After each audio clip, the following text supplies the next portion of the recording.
The sun peeked over the horizon, painting the sky in soft shades of orange and pink.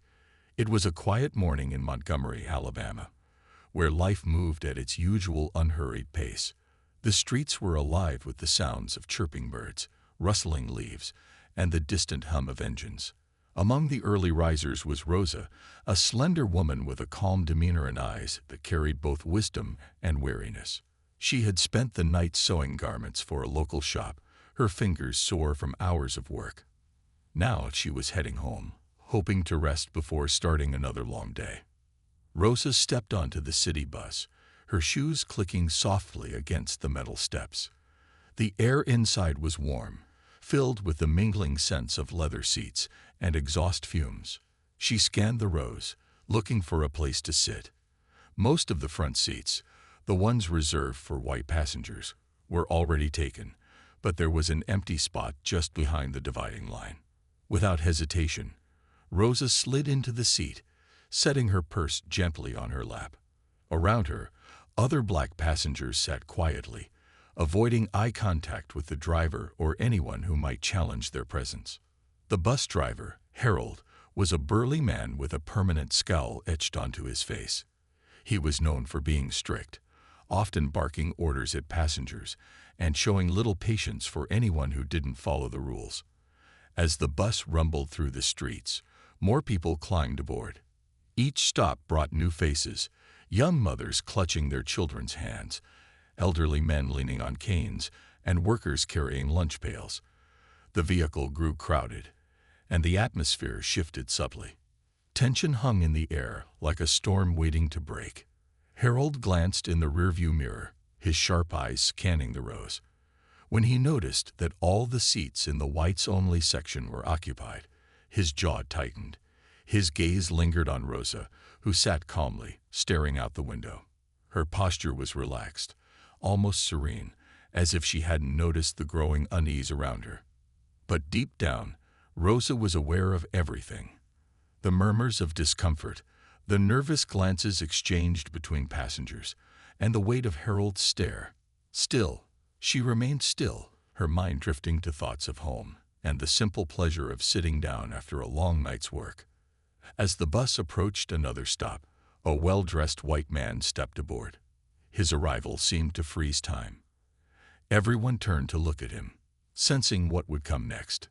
Harold cleared his throat loudly, breaking the silence. "All right, folks," he announced, his voice cutting through the tension like a knife. "We need to make some room up here. You folks in the back, move on further." His tone left no room for argument, but Rosa felt something stir within her, a quiet defiance she hadn't expected. For years, she had followed the rules, bowing her head and stepping aside when told to do so. But today felt different. Today, something inside her refused to yield. As Harold repeated his demand, his words sharper this time, Rosa tightened her grip on her purse. She wasn't sure what would happen next, but one thing was certain. This ride was about to take an unexpected turn. Harold's voice boomed through the bus, sharp and commanding. "You in the middle section, move further back," he barked, his eyes darting between the black passengers seated behind the white section. Most of them hesitated for only a moment before gathering their belongings and shuffling toward the rear. The sound of rustling fabric and shuffling feet filled the air as they complied, their movements hurried but silent. No one dared to protest. The fear of confrontation was too great. But Rosa didn't move. She sat perfectly still, her hands resting on her purse, her gaze fixed straight ahead. Her heart was pounding, though she tried hard not to show it. Outside, the trees blurred past the window as the bus rattled along its route. Inside, the tension crackled like electricity. Harold noticed her defiance almost immediately. His lips pressed into a thin line, and his knuckles whitened as he gripped the steering wheel. For a moment, he said nothing, perhaps hoping she'd change her mind without him having to intervene. But when Rosa remained rooted in her seat, he couldn't ignore it any longer.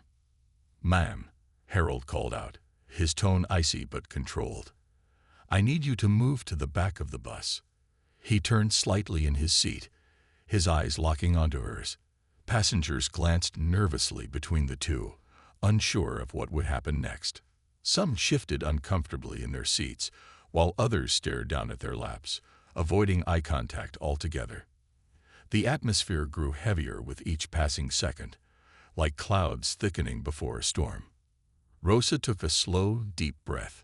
She could feel every pair of eyes on her, weighing her decision. She knew the risks: arrest, humiliation, even violence, but something inside her refused to back down. This wasn't just about one bus ride or one seat. It was about years of being told where she could sit, where she could eat, where she belonged. Today, she decided, would be different. With quiet determination, she met Harold's glare and spoke softly but firmly. "No," she said simply. "I'm not moving." Her response hung in the air, shocking everyone, including herself.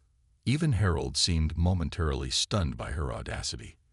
He blinked rapidly, as if trying to process what had just happened. Then his face hardened, his jaw tightening like a vice. "You don't understand," he snapped, leaning closer to her. "If you don't move, I'll have no choice but to call the police. Is that what you want?" Rosa didn't answer right away. Instead, she looked around the bus, meeting the eyes of those nearest to her. There was an elderly woman clutching her cane, a young man with a newspaper folded neatly in his lap, and a mother holding her sleeping child. None of them spoke, but their expressions told stories of their own struggles, their shared experiences of injustice and inequality.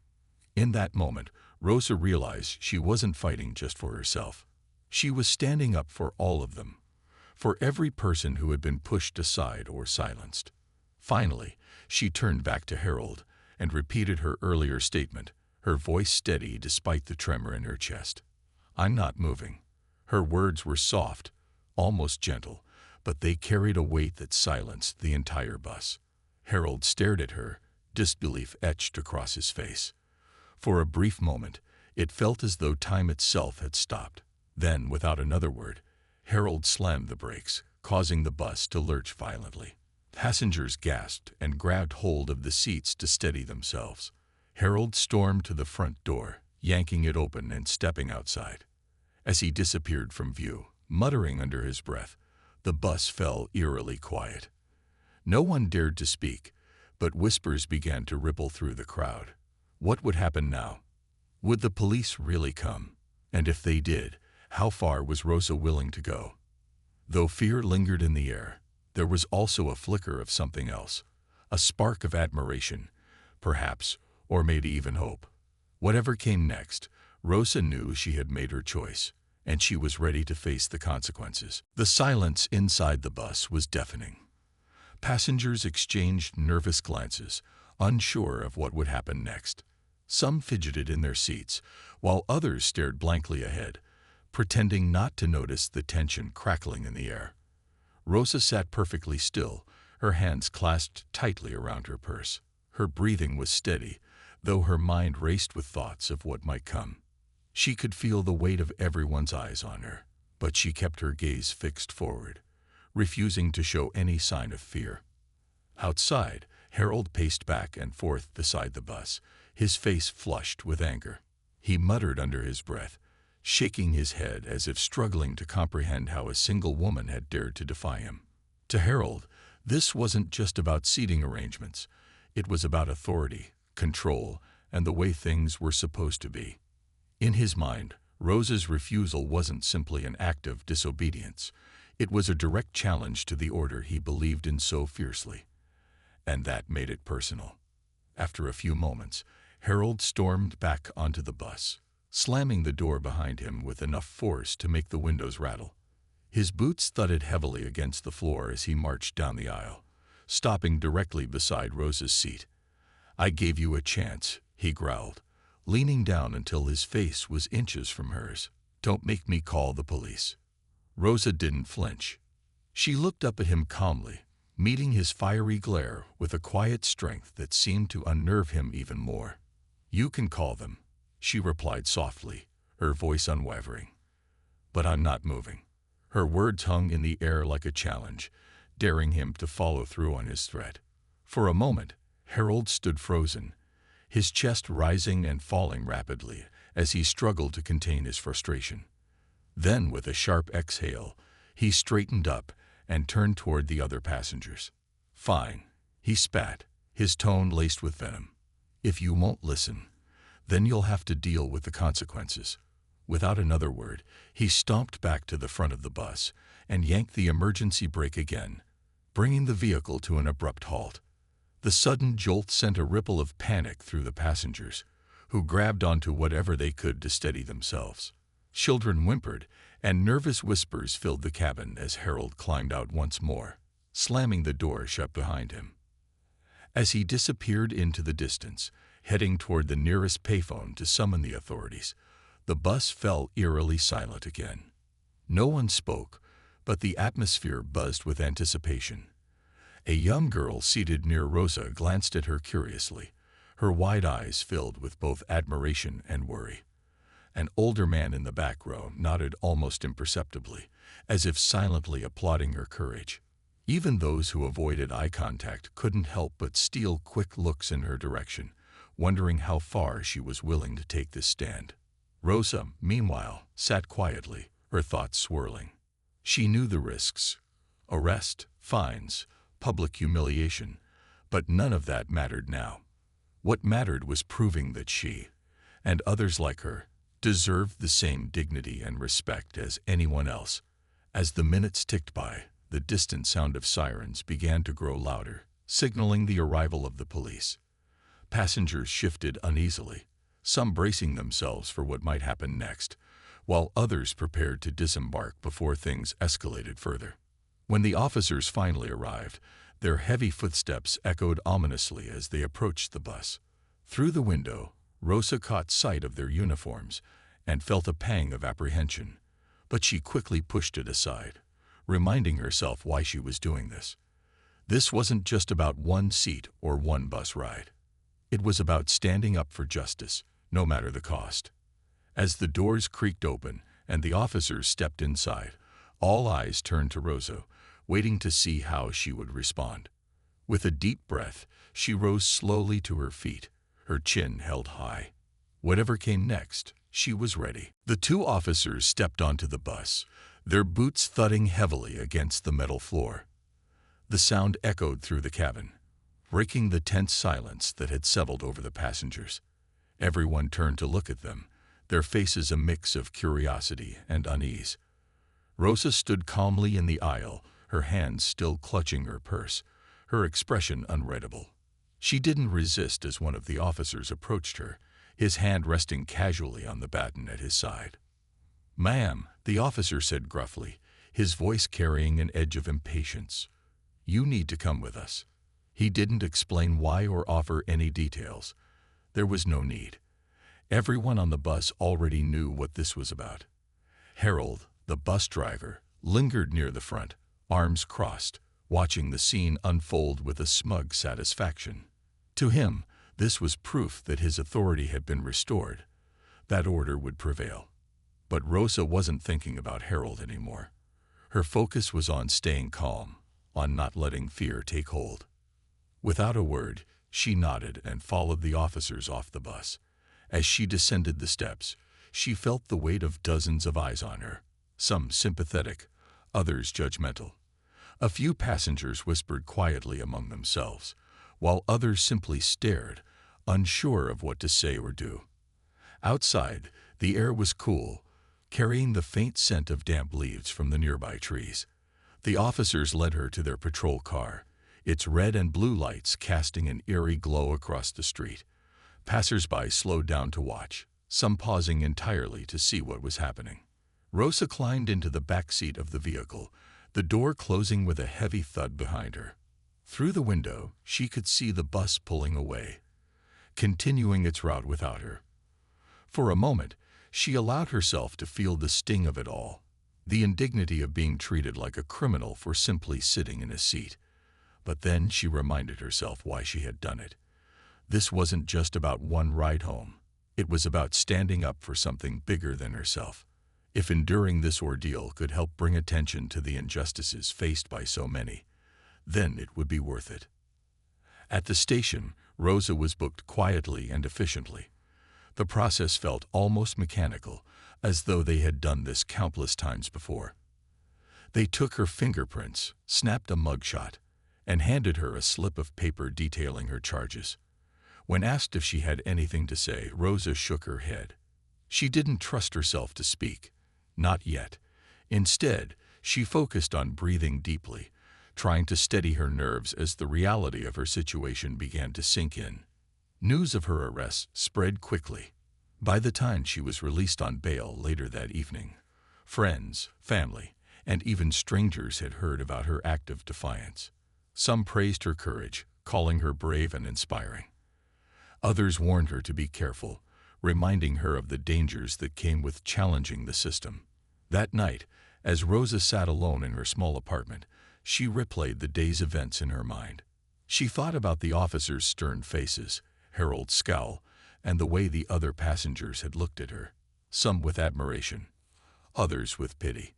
Despite the support she received, doubt crept in. Had she made the right choice? Would anything change because of what she'd done, or would life simply go on as it always had? These questions swirled in her mind, keeping her awake long into the night.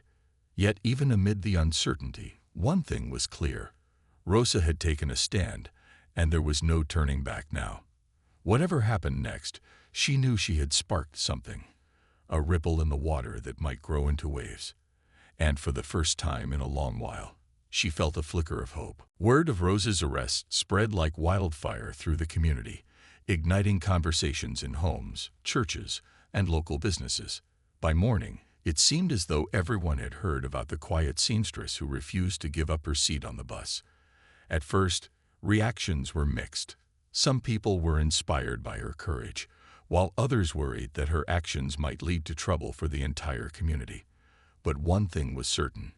Rosa's defiance had struck a chord, awakening something deep within the hearts of those who had grown weary of injustice.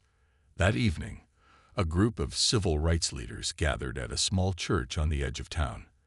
The room buzzed with energy as men and women from all walks of life came together to discuss what had happened and what could be done about it. Among them was Martin Luther King Jr., a young pastor whose passionate speeches had already begun to make waves in the movement. He listened intently as others shared their thoughts, his brow furrowed in thought. When it was his turn to speak, he stood slowly, his voice steady but filled with conviction. "Friends," he began, "this is not just about Rosa or the bus. This is about dignity. This is about equality. For too long we have been told to sit down, to step aside, to accept less than we deserve. But Rosa showed us yesterday that there is power in standing up, even when it feels like the whole world is against you." His words resonated deeply with the crowd, sparking murmurs of agreement. Someone suggested organizing a boycott of the city buses as a way to protest Rosa's arrest and the unfair laws that allowed such treatment. The idea took hold quickly, energizing the room. Plans were made to spread the word throughout the community, urging Black residents to avoid riding the buses until changes were made. Flyers were printed, phone trees were organized, and volunteers stepped forward to help coordinate carpools for those who relied on public transportation. As the meeting drew to a close, Rosa herself was invited to say a few words. She hesitated at first, unsure of what to say.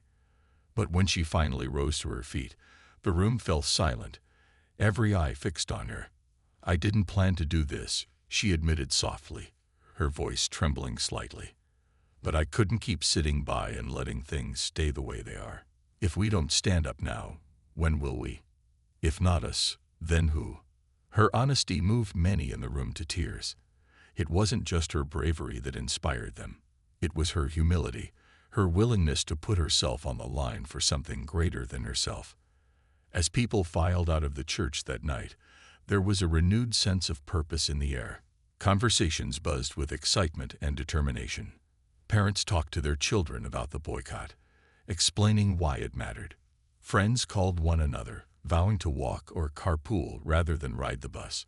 Even those who had initially been hesitant to join the cause found themselves swept up in the momentum. The next day, December 5th, the same day as Rosa's trial, the boycott officially began. Early in the morning, streets that were usually lined with buses were eerily empty. Instead, groups of people walked together, laughing and chatting as they made their way to work or school. Others piled into cars driven by volunteers, sharing stories and singing songs of hope along the way. The absence of passengers hit the bus company hard. Within hours, drivers reported significant drops in revenue. News outlets picked up the story, drawing national attention to the protest. Meanwhile, Harold, the bus driver who had set everything in motion, watched the events unfold with growing unease. He hadn't expected his demand for Rosa to move to spiral into something so massive. As he drove his nearly empty bus through the city, he couldn't shake the image of Rosa's calm face as she refused to budge. For the first time, he began to wonder if maybe, just maybe, he had been wrong. But it was too late to turn back now. The wheels of change had already started turning, and nothing would stop them. The boycott stretched on far longer than anyone had initially anticipated. What started as a single day of protest turned into weeks, then months of unwavering determination. Every morning, rain or shine, men and women walked miles to get to work. Children carried their shoes in hand to save them from wearing out, slipping them on only when they neared school. The streets buzzed with activity, groups of neighbors chatting, mothers pushing strollers, elderly folks leaning on canes, all united by a shared purpose. Carpools became the lifeline of the movement. Volunteers drove back and forth across the city, picking up passengers at designated spots and dropping them off near their destinations. Cars were packed to the brim, laughter and singing filling the air as people passed the time. Spirituals and freedom songs echoed through neighborhoods, lifting spirits and reminding everyone why they were doing this. Even those who didn't have cars found ways to contribute. Some baked food for volunteers, others handed out flyers, and many attended rallies to keep the momentum alive. For Rosa, the boycott was both inspiring and humbling.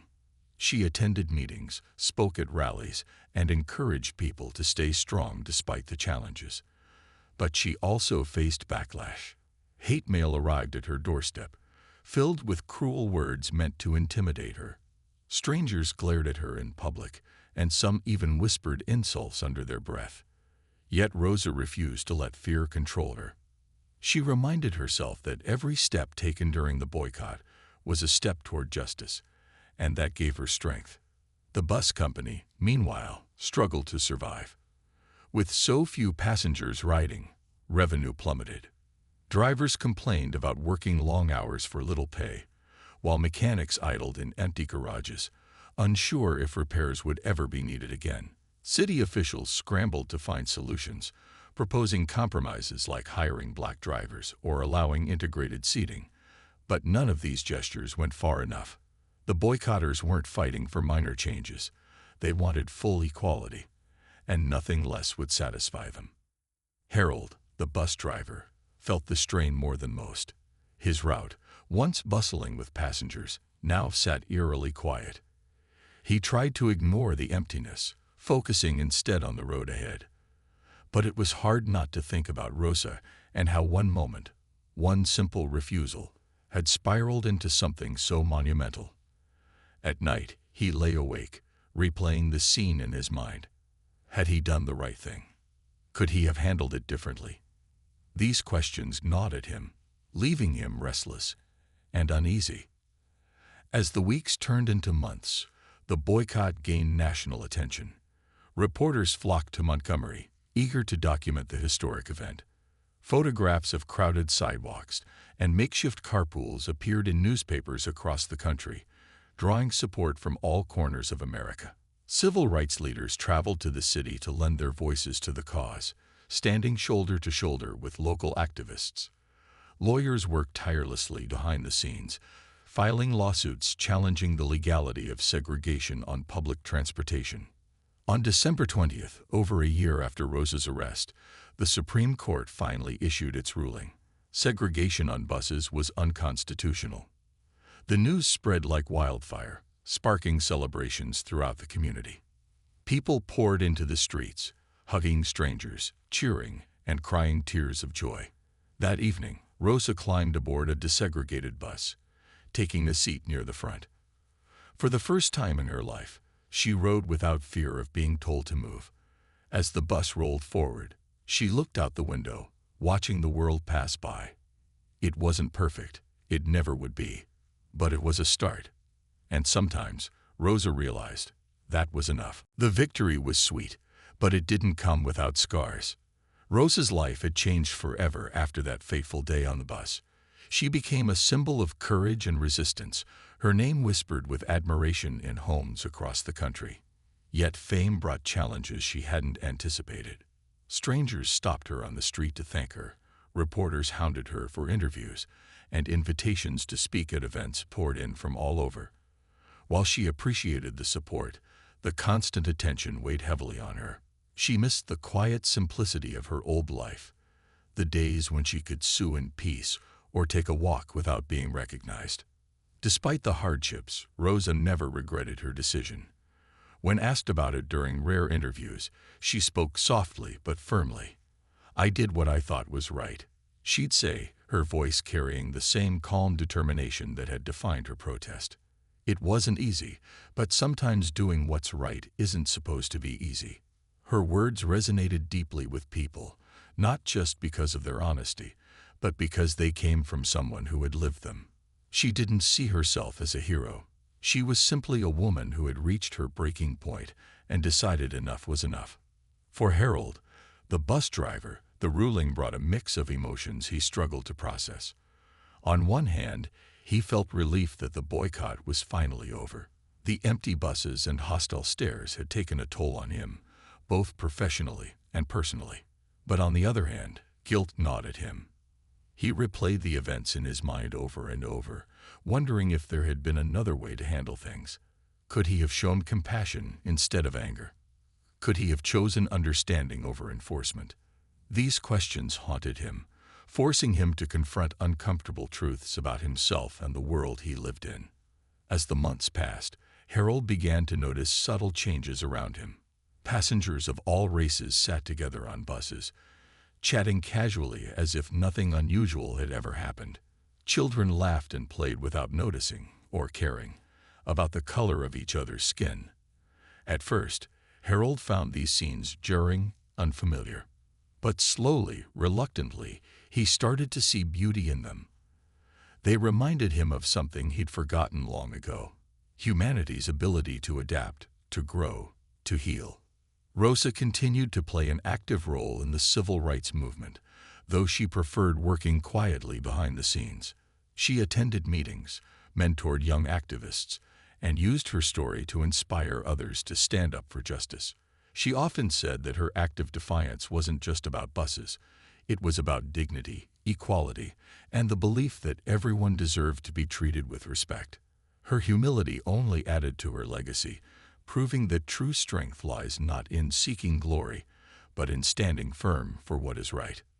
Years later, Rosa reflected on how far society had come since that cold December morning. Segregation laws were dismantled, schools were integrated, and voting rights were strengthened. Progress wasn't perfect. Prejudice still lingered in corners of society, but it was undeniable.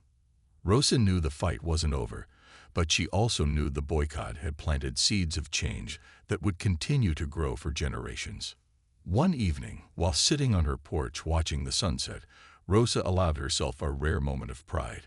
She thought about the young girl who had once watched her from the back of the bus, wide-eyed and curious. That child was now grown, likely raising a family of her own in a world where opportunities were broader and barriers fewer. Rosa smiled softly, knowing she had played a small part in making that possible.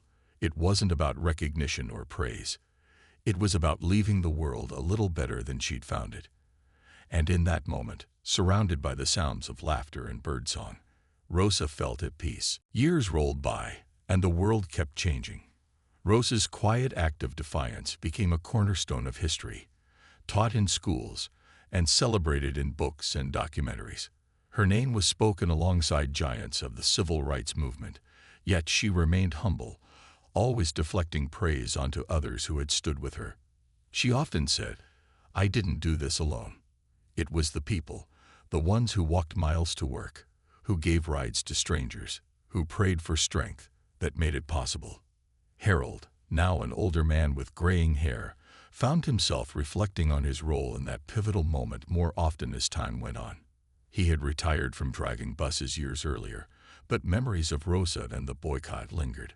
One afternoon, while flipping through a magazine, he came across an article about her. There she was, smiling softly, surrounded by children of all races at a community event. The caption read, "A legacy of courage." Harold stared at the picture for a long time, his chest tightening with emotion. He realized how much he had underestimated her that day. She hadn't been just another passenger. She had been a spark that lit a fire too big to extinguish.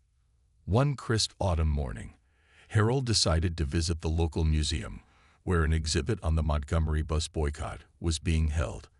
As he walked through the displays, he saw photographs of crowded sidewalks, handwritten signs calling for justice, and even a replica of the very bus Rosa had refused to leave.